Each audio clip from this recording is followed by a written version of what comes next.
Hey, I sent an email trying to clarify what was going on with the paper, and I don't know. I'm getting some mixed feedback here.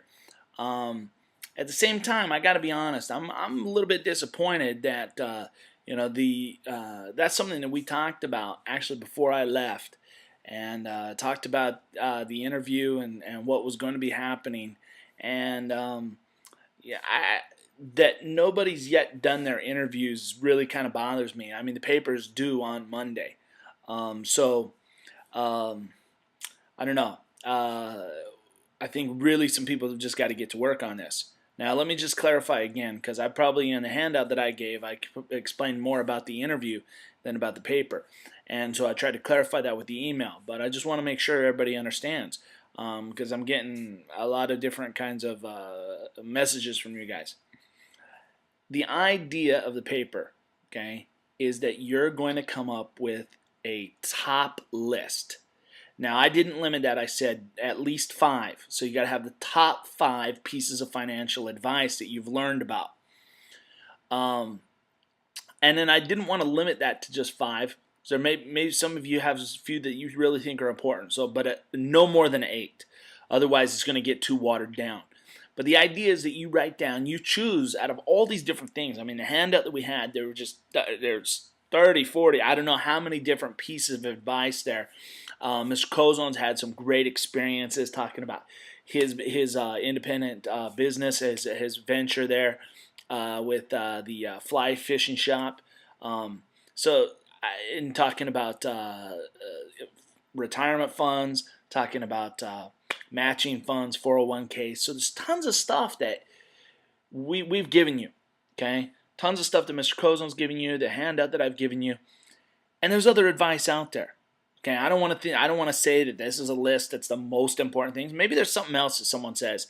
In fact, maybe you talk to your parents and you're talking about, hey, what kind of job? Why did you choose the job that you chose? What made you go into that?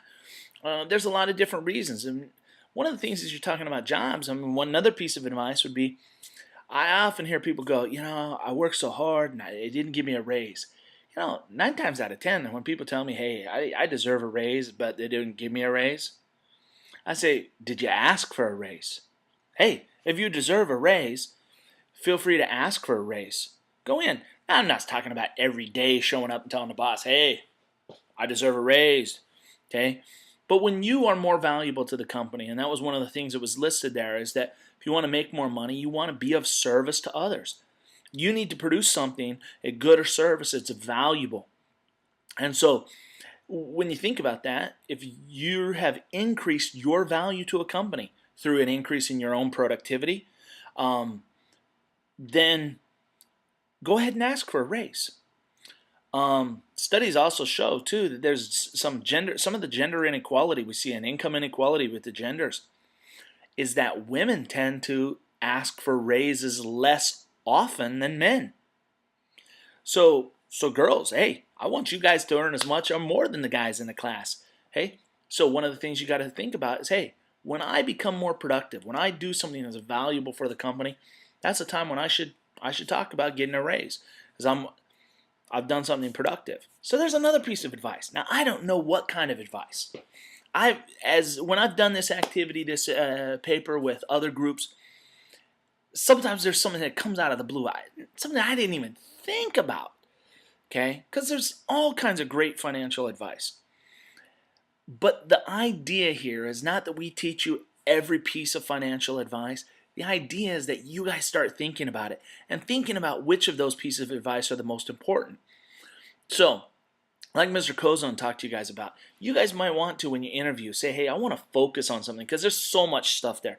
Maybe you want to focus on job selection. Maybe you want to focus on budgeting. Maybe you want to focus on credit scores. Maybe you want to focus on use of credit cards or buying a house. There may be something you want to focus on because you already kind of think, hey, that's important to me. And so you're going to kind of adjust and modify your interview. But at the same time, I think just because there's so much good advice out there, when you do your interview with your parents or your aunt or your uncle, ask them what's the most important piece of financial advice that they could give you. Now, just because somebody tells you it's important, hey, I told you some of those things are important, doesn't mean it's the most important to you. And that's what the paper is about. The paper is about choosing the 5 or up to 8 pieces of financial advice that you feel like are the most important pieces of financial advice that you've learned about. So when you write your paper, I mean, that's what the paper is about. Boom. These are the top pieces of financial advice. And you're going to justify that. So you're going to have, really, you could think about having 1 or 2 paragraphs for each one of those. That's really the construct of the paper is very straightforward. So you're going to say, hey, I think automatic deposit, automatic payroll deposit is one of the most important things I can do to save and manage my finances. And so you're going to explain, what is that? What does that mean? Tell us what it's about. But then you're going to tell us why that's important. And that's the argument. Why is that important? What is that going to mean for you in terms of your financial future? And it may not be something that's important for everybody. It might be personal to you. So how you structure that argument's up to you, but you want to support that. Not just it's important because somebody else told me, Mecham told me, Mr. Cozone said it, my mom said it. Oh, dig a little deeper. You might say, hey, I think that is important. But then when you guys get some time in the library today, you guys are going to go in there and you guys are going to look up and you're going to go, hey, it is important. I found something that shows that people who do this tend to save more than people who don't. And because of saving, they have better financial futures.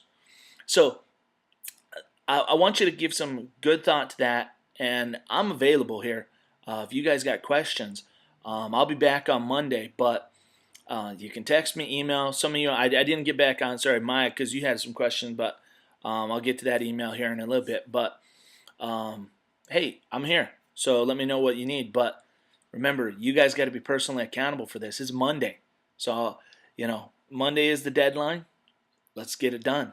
You're going to have some time in the library today, but gosh, really got to get working here. You guys have put yourself in a time crunch, and I'm going to say it's you guys that have put yourself in that time crunch, because that is something we talked about and handed out long ago.